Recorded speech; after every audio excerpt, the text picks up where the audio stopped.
you're new to the space, you should just buy spot Bitcoin and not MicroStrategy. I think everyone is well aware at this point that MicroStrategy has a lot of Bitcoin and they've taken on a lot of debt to buy that Bitcoin. But I think what the typical Bitcoiner is not really aware of is how that debt works. One thing that kind of jumps out is that the most recent round of convertible notes has both the highest interest rate and the lowest premium. And you might wonder why that is. And part of the reason is because volatility has gone down. If you have an opportunity to pay $592.5 million to buy $786 million worth of Bitcoin, that sounds like a pretty good deal to me. But it actually gets even better than that. This podcast is entertainment, not financial, tax, or legal advice. Views expressed represent statements of the speaker in their individual capacity, do not represent the views of Unchained, and should not be considered investment advice. Speakers often have personal, family, or business connections to Unchained, which may include direct financial benefits. Please see our disclosure at unchained.com/podcast. Hey, everybody. Welcome back to the Bitcoin Frontier podcast. This week I have on Brian, who's Bitcoin Overflow on Twitter. Brian.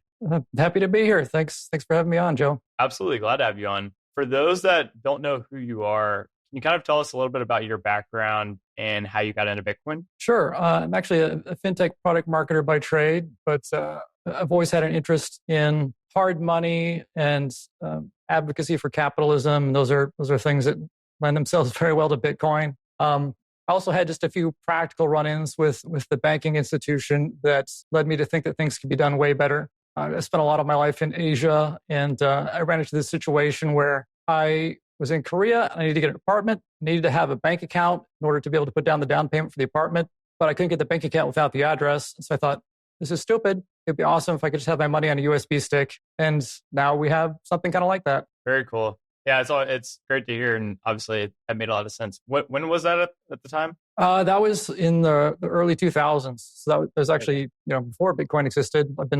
Had been looking for digital money, even since before Bitcoin existed. And then finally, when it came about, I thought, this is awesome. This is exactly what I wanted. Nice. When do you remember the moment that you heard about Bitcoin, and what were your original thoughts? Sure. I mean, I surprised, given the fact that I'd been kind of looking for something like this for a while, I was actually a little bit late to the game. It was 2017, around the time of the block size war. And former coworker said, hey, have you heard about this Bitcoin thing? And he had just gotten his he'd bought Bitcoin before the fork, and he's like, wow, I got these two different coins. It's so awesome. So I thought maybe I'll be able to check out what's going on here. I like it. It's very cool. Yeah, you recently published a really interesting video on MicroStrategy and effectively their Bitcoin acquisition strategy. You want to kind of dive into it, or maybe explain it to the people that haven't quite seen your video yet? Sure. And I think I want to start by addressing the motivation for the video, which is that I think everyone is well aware at this point that MicroStrategy has a lot of Bitcoin and they've taken on a lot of debt to buy that Bitcoin. But I think what the typical Bitcoiner is not really aware of is how that debt works. And the point of the video was to really show how that affects a particular metric, the Bitcoin per share. To explain that a little bit better, I think a good place to start would be to just walk through one of these debt offerings step by step and just mechanically show what that looks like. And so I will go ahead and try to share my screen here. So just last week, MicroStrategy issued a new round of these convertible notes. And if you're not from the world of finance, you've probably never heard of a convertible note. So, and I'd certainly never heard of a convertible note when I first started reading about them. And essentially what it is a type of debt where instead of paying back the loan in cash, they're going to pay it back in shares of MicroStrategy stock. And of course, if you're going to do this, one of the questions that immediately comes up is, why not just sell shares of stock to buy Bitcoin? Why go through all these gymnastics of issuing these convertible notes? So, and basically what it comes down to is that they're able to buy more Bitcoin by doing it this way. And so the recent round of notes, they issued a total amount of $800 million of these notes. The conversion rate was 0.4894. And so the conversion rate, what that means is per $1,000 of principal, is going to convert into 0.4894 shares of stock. And if that is confusing, then really all you need to know is that the conversion price is $2,043.32. And so effectively that is the price at which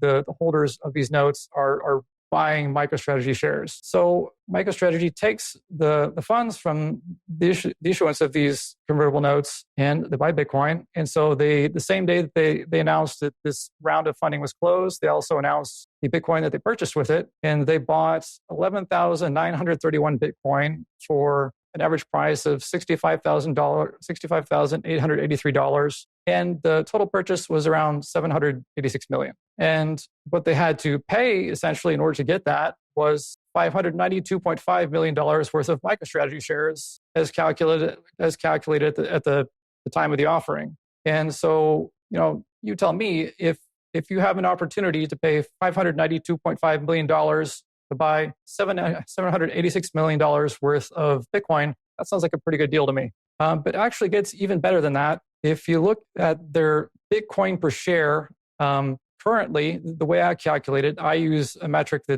I calculate based on a metric called shares outstanding plus convertible. And essentially what that is the actual shares outstanding plus treating all the convertible notes that issued as if they've already converted, since ultimately they will. If you're an actual financial analyst, you probably would use a metric like fully diluted. I didn't, because that includes other stuff that muddies the waters. So if you own one share of MicroStrategy, essentially you own the equivalent of $700 worth of Bitcoin. And so the premium to NAV here, which really means premium to Bitcoin holdings, is 116%. So that's if you're buying a MicroStrategy at $1,513, you're paying 116% more than the value of the Bitcoin that share represents ownership of. So that's the first premium. But then there's also another premium on top of that, and that's the premium from the convertible note. And so for the convertible note, there's another 33% on top of that, because the current share price was $1,500. And then they sold these notes with a conversion price of $2,000. So you get a total combined premium of 187%. So they're able to leverage their balance sheet, and they're able to leverage a premium on their share price in order to buy way more Bitcoin than they would otherwise if they were just selling shares that were valued at the price of their Bitcoin holdings. Okay. Yeah, very interesting. Do you have the oh yeah. Yeah, so on this next slide here, this is all the different rounds of convertible notes they've issued. And one thing that kind of jumps out is that the most recent round of convertible notes has both the highest interest rate and the lowest premium. And you might wonder why that is. And part of the reason is because volatility has gone down. When you're looking at the past three notes, were all issued in a very short time frame. And so you might think that the interest rates should be similar, premiums should be similar, because interest rates in the market haven't really changed that much. But one thing that has changed is that the volatility of the stock has gone way, way down, and that is one of the inputs into the pricing. And that, are you talking about like the volatility just like over the last month or 3 months or so, or is it over a longer time horizon, or do you know?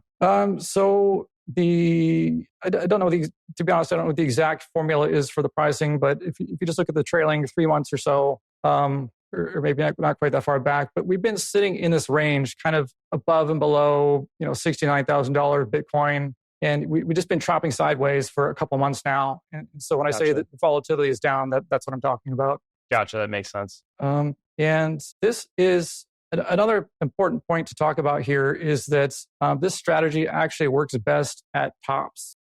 So one of the very frequent questions I got on the video I put out was, why should I buy MicroStrategy? Why don't I just copy trade them? And for one thing, you can't, because you can't go out and borrow at 2.25% interest, let alone 0% interest to go buy Bitcoin with. And secondly, part of the magic of what makes this strategy work is that if they buy at a top, their premium to NAV is the highest, and also because the volatility is high, they're getting the lowest interest rates. And so that's a double whammy that allows them to essentially get more bang for their buck when Bitcoin has just had a big move up. Whereas if you are just a common retail Bitcoiner and you're buying the top, that's a strategy that's not going to work out quite as well. Yeah, that's really kind of an interesting topic of like their premium is so high, so it kind of makes sense to issue these shares, at a super, super high price and buy effectively cheap Bitcoin. But then I guess it's also like debt. So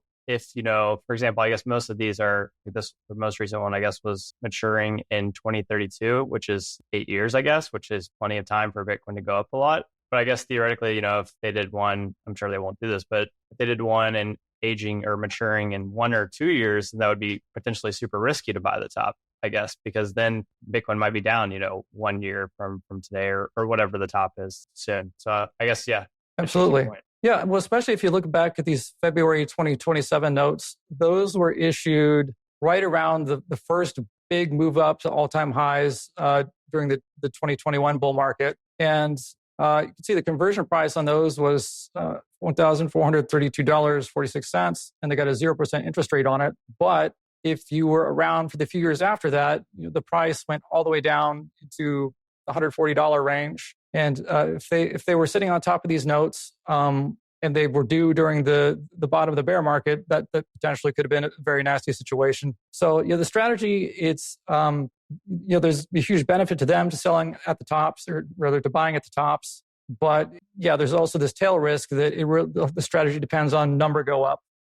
If number doesn't go up, then there's a lot of tail risk. Yeah, I guess that certainly makes sense. I mean, this is obviously a bet on Bitcoin, so he's obviously going to bet on number go up. And I guess if he expects that up significantly, this is potentially a good strategy for him to deploy. Absolutely. Let's see. So that's, so really just to give people a sense of what was happening, I really wanted to just walk through one instance of how a buy worked. Also give the overview here of what the picture looks like in terms of their convertible note issuance. And if you like now, I can open up the sheet that I posted in my video on Twitter or X, and we can take a look at that. So this is the sheet that I shared in the video that I posted to X, aka Twitter. And really what I want to highlight with this analysis is how the Bitcoin per share changes over time. And also this other metric that I like to look at, which is the number of shares required to own the equivalent of 1 Bitcoin. And if you look down the right-hand column of this spreadsheet, I think that's the easiest way to look at it. That this is the number of shares required to own 1 Bitcoin after you've already factored in the dilution from those convertible notes converting. Because if you just calculate this based off of raw shares outstanding, you're going to be misled. If you calculate based off of fully diluted shares, I think you also get a little bit of a distorted picture. So the metric I'm using here is shares outstanding plus the shares that will be issued when the notes convert. And so what you see at the top of the chart, those first few purchases were funded just out of MicroStrategy's treasury. I believe they had $60 million in their treasury at the time they started this strategy. And then as we move down the sheets, I've got alternating purple and blue sections for when they issued their different batches of convertible notes. And the jumps between these are quite remarkable. For the first section, we moved from 236 down to 160 shares required to own the equivalent of 1 Bitcoin. When the next round of notes were issued, we jumped from 158 down to 132. And if we keep moving down the sheet, they did not issue convertible notes for a few years. Mainly, they did not do so during the bear market. But then on the way back up here in the current bull market, they started issuing them again. And we get down to the next purple section. You can see the shares required to only own the equivalent of 1 Bitcoin drop from 100 to 97. And then there's a further drop from 97 down to 94. And one line here that's notable is when the 2025 notes were redeemed. That caught a lot of people by surprise because they knew MicroStrategy had debt, but they didn't really know how it worked. They didn't know it was going to be paid back with new share issuance. And so that is exactly why I have done all my calculations based on treating those shares as if they've already converted. Because if you don't, you're going to be very much misled as to what the true state of their Bitcoin holdings are. Yeah, I guess one of the things that was interesting to me is I didn't realize, I guess maybe at the time, of like how fast things happen. Like I think it said like in August of 2020 is when they like started their Bitcoin acquisition strategy, and then like by December they were already issuing convertible debt to buy Bitcoin. So within 4 months, it's pretty fast to just go from buying Bitcoin on your balance sheet to then leveraging up and trying to buy even more Bitcoin. Absolutely. It is quite remarkable. I think, a lot of newer people to Bitcoin think that, MicroStrategy or they think that Michael Saylor is just this really, really OG in the space, and they don't realize that he's only been around for one Bitcoin cycle. He just went through his first bear market, and MicroStrategy has just been able to ramp up their Bitcoin holdings in that short amount of time. And one other thing about the sheet that I want to make sure gets in the recording is that it's very noticeable that the ramp up, most of the ramp up in their Bitcoin per share happened early on. We're still moving up. There's Bitcoin per share is still increasing, but it's moving at a much slower rate now. And that's really just a function of the fact that they've got so much Bitcoin on their balance sheet that each incremental buy just does not add as much as on a percentage basis. That makes sense. So I guess, would it be reasonable to expect there to continue to be like marginal returns on like how much more Bitcoin they can buy, at least per unit of like share? Yeah, I would expect it to continue to probably, what's the best way to answer that? So if you look at each one of the buys they're doing, they seem to like to buy in this $600 to $800 million range. This episode is sponsored by Sound Advisory, an Unchained affiliate. If you can't talk about your Bitcoin wealth with your financial advisor, it might be time to find a new advisor. Sound Advisory is a leading financial advisory firm for long-term Bitcoin holders like yourself.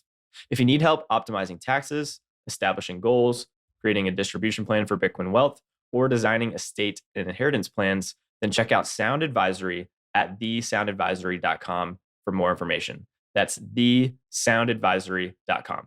Now back to the show.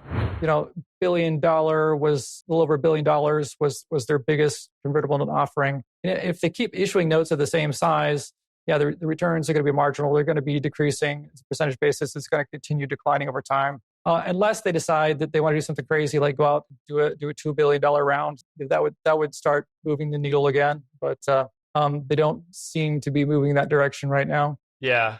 So I guess it's kind of like two things that are working together, right? Like there's at least if they continue at their same pace, there's a marginal amount of Bitcoin they can buy with convertible debt relative to their existing treasury, which makes the Bitcoin per share increase slower. And then also, like you mentioned earlier, the premium is so high right now that like you're kind of paying a pretty massive premium to get marginal smaller and smaller returns Bitcoin per share. So it's potentially not the best strategy for people to be buying MicroStrategy at today's potentially. Yeah, potentially. And I think there are a couple of different things to say about that, which is, one, if we get another big run up in the bull market, if we get another 3 or 4x from here in the next year, then that multiple could potentially increase, even though in my opinion, sitting around 2x right now of NAV is pretty high. The high water mark for the previous bull market was around 6x. So, if we see that, that would be a substantial increase. That would be,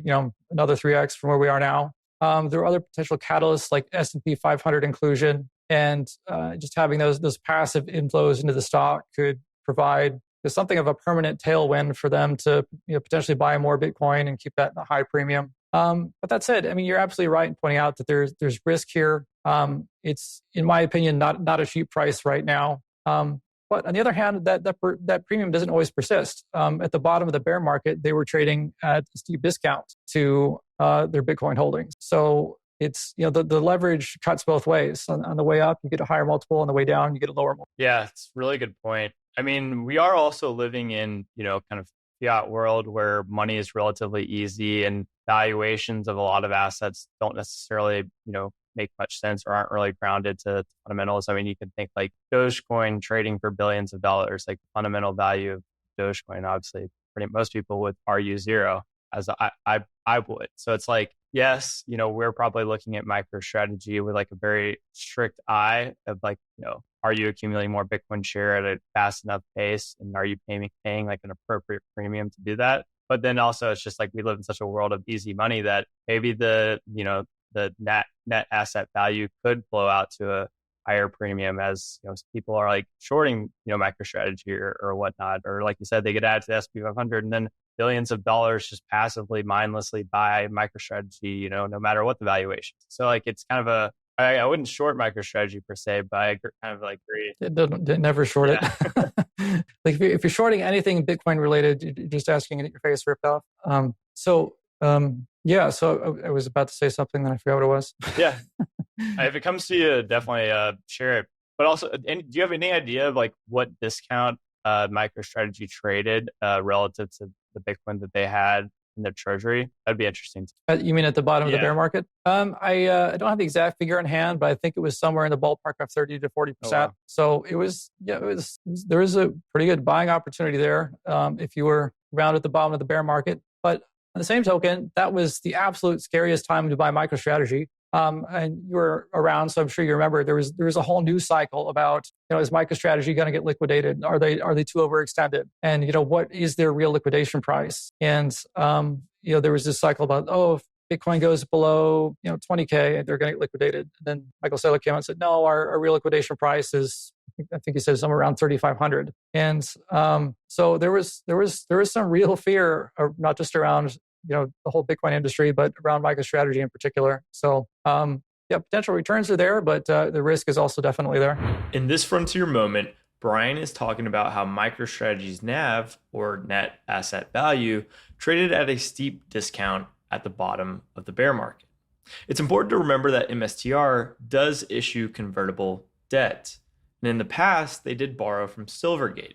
So in the event that Bitcoin actually does not go up over a multi-year period and the debt matures, then MSTR must pay back the debt or attempt to roll it over if that's an option.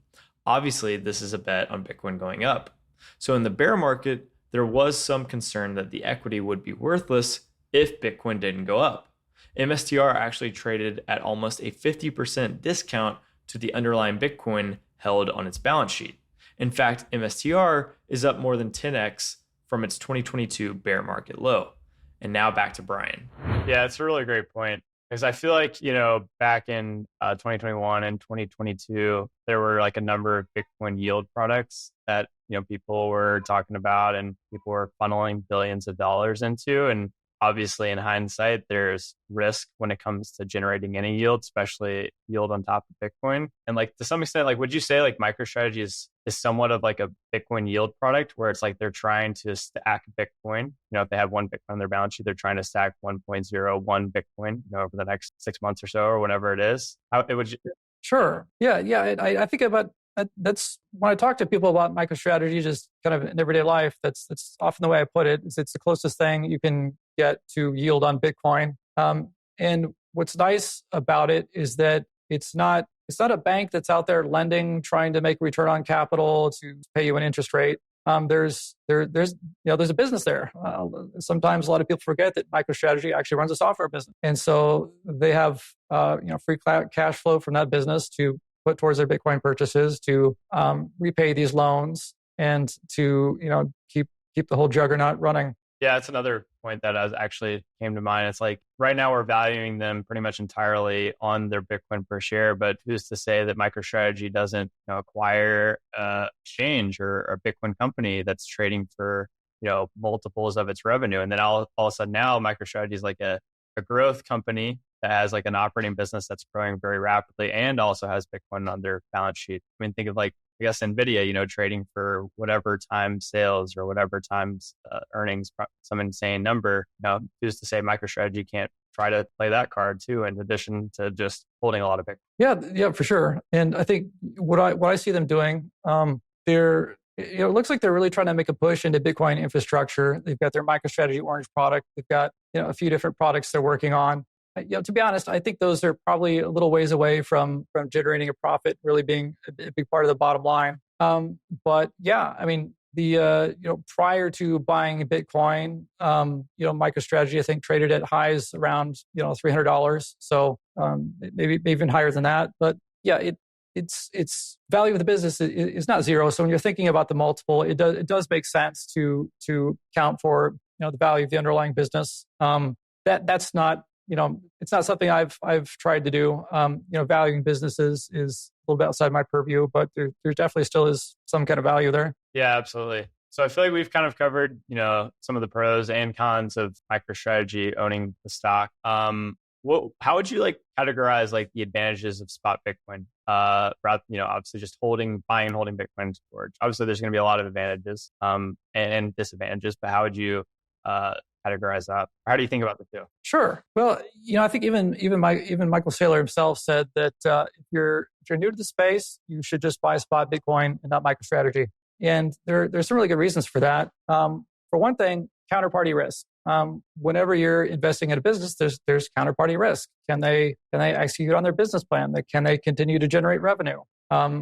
Given their strategy of buying tops and needing those loans to not come due at a bar market bottom, that's another layer of risk. And if you're just buying spot Bitcoin, the worst that's happening in real time is that you're taking a paper loss. But if you write it out and number continues to go up, then paper losses turn back into paper gains. So yeah, I mean that's the way I think about it. Is right in line with what Michael Saylor I think said.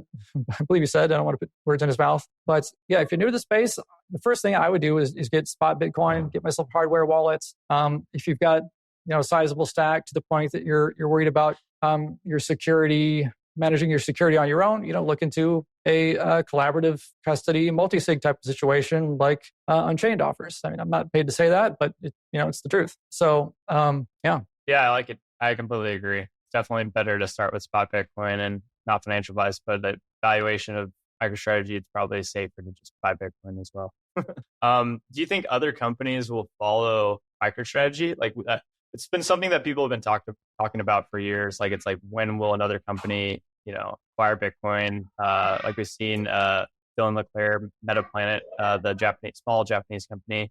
You think we'll see another like larger company buy Bitcoin, like maybe Dell or someone else? Sure. So yeah, Dell especially, they're in the news cycle right now from Michael Dell's cryptic tweets. In this frontier moment, Brian is talking about Michael Dell's cryptic tweets.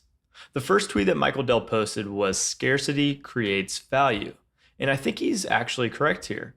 Oxygen is useful and you need it, but how much does it actually cost? If something is abundant and has no scarcity, it has no price. The market cap of oxygen is zero.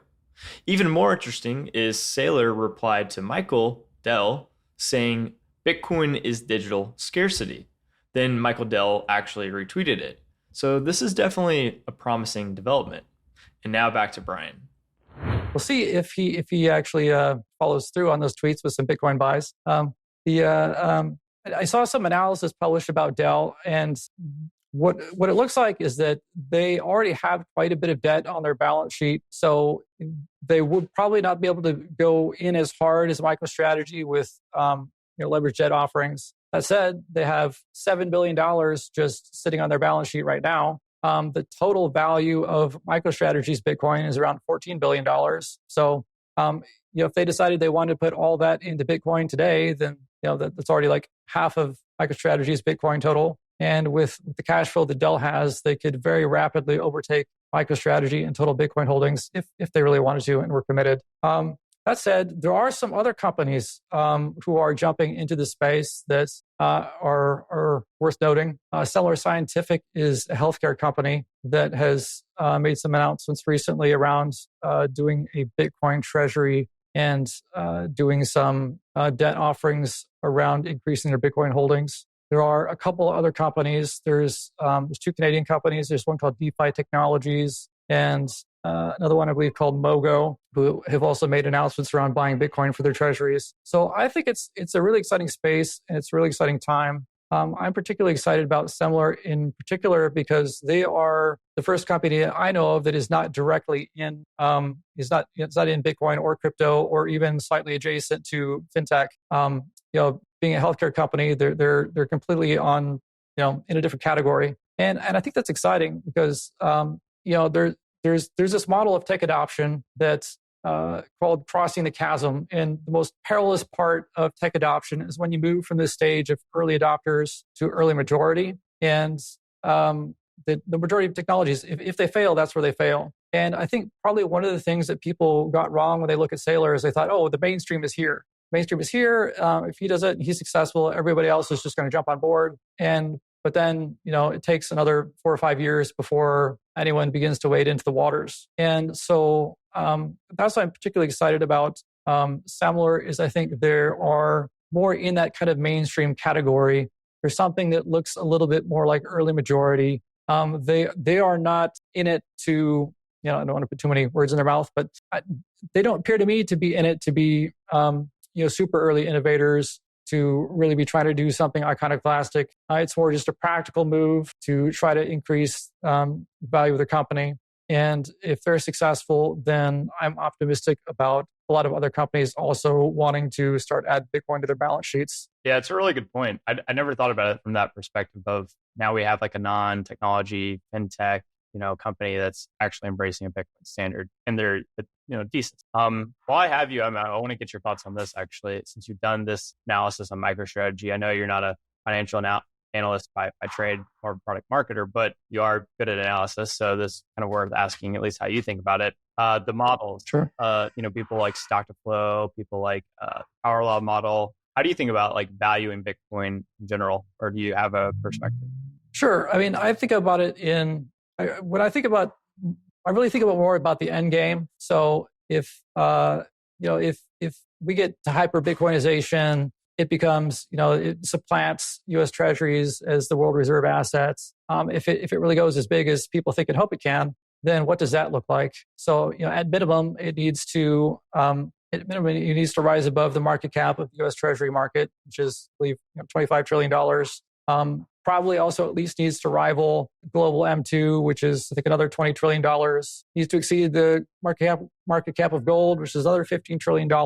And I think also probably you wind up with a demonetization of real estate and stocks, because a lot of people, they're just plowing their money and they're on autopilot, because if you leave it in the bank account, it gets inflated away to nothing. So if you get some of those passive inflows that are going into the S&P 500, you stick those into Bitcoin, that changes the picture quite a bit. So what does that look like? Just back of the napkin math to me, maybe you could wind up with somewhere around $100 trillion market cap if we reach that end state. Yeah, no, that makes sense to me. It seems not necessarily like too aggressive or too conservative. I mean, someone in traditional finance might hear that and be like, sounds crazy, but it seems reasonable to me if you expect Bitcoin to be money and then expect it to be the best money that we've ever had. Cool. 2 more questions and we can probably begin to close it out. What do you think is the biggest risk to Bitcoin? The biggest challenge is around scaling, because I think that the promise of Bitcoin right now is self-sovereignty, hold your own keys, and be outside the banking system, be your own bank. But if you really project out Bitcoin to the hyper Bitcoinization stage, and what that really looks like, then you wind up with large financial institutions of the world pricing everyone out of layer 1 Bitcoin. And this is a problem that's been well acknowledged all the way back to Hal Finney in the early days. Safe talks about it in his book, The Bitcoin Standard. And so if we really want to scale self-custody to 8 billion people, I think there's still work to do. And so my hope is just that people acknowledge that, and that we don't kind of give up and say, okay, the future of Bitcoin is these Bitcoin banks that run on top of Bitcoin, and only the big financial institutions get to use the layer 1. Yep, I definitely agree with that.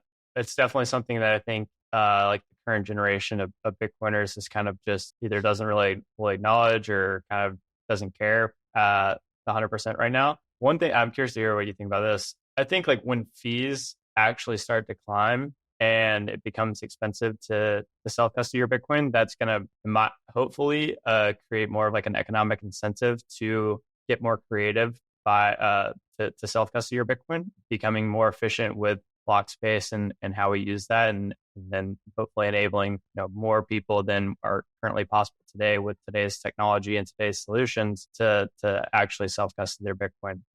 Any thoughts there? Yeah, I agree with that. My observation, just watching the way development happens, is that people typically don't solve problems until they blow up in their faces. And so I think it's right now, I mean, we still have periods where the on-chain fees are like $1, $2. So I think there's still a way to go before there's a real economic pressure around self-custody that makes it impractical, where you start having all these, economically unspendable UTXOs. And that probably is the time realistically when we start seeing development happen. My hope around that is that I think one thing that's different about Bitcoin development is that it takes a little bit longer to ship something because there's a lot more risks if it goes wrong. So I just hope that the timing is right, so that when the need is actually there, that the development is not too far behind it. Agreed.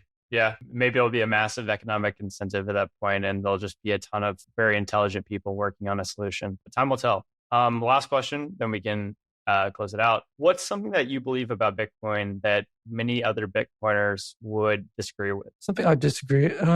So I think probably that, kind of similar to what we were just talking about. I think that the time horizon for when we start needing these other solutions is probably quicker than people think. And so, I'm really interested to see what the next generation of self-custody looks like. And I don't know what that is. Maybe it's UTXO sharing. Maybe there's some other, layer 2 that people are able to self-custody on. I don't know. But I think it's not here now, but I think it's also coming quicker than people realize, just because the adoption is happening so fast. Yeah, I agree with that. Well, Brian, thanks again for taking the time to do this. This was awesome. Where can the people, if they want to go maybe watch that original video that you posted, or just learn more about you in general, where can they find you? Sure. If you'd like to watch the original video, it's posted both on X. I am BTC_overflow. And also I posted it to YouTube on the channel Bitcoin Overflow. So, if you'd like to see it, you can see it there. Or if you'd like to reach out to me, you can do that in either one of those places. Awesome. Yeah, sounds great. Everybody definitely should go follow Brian on Twitter and subscribe to him on YouTube. But Brian, this is awesome. Thanks again. Yeah, it's great to be here. Thanks for the call.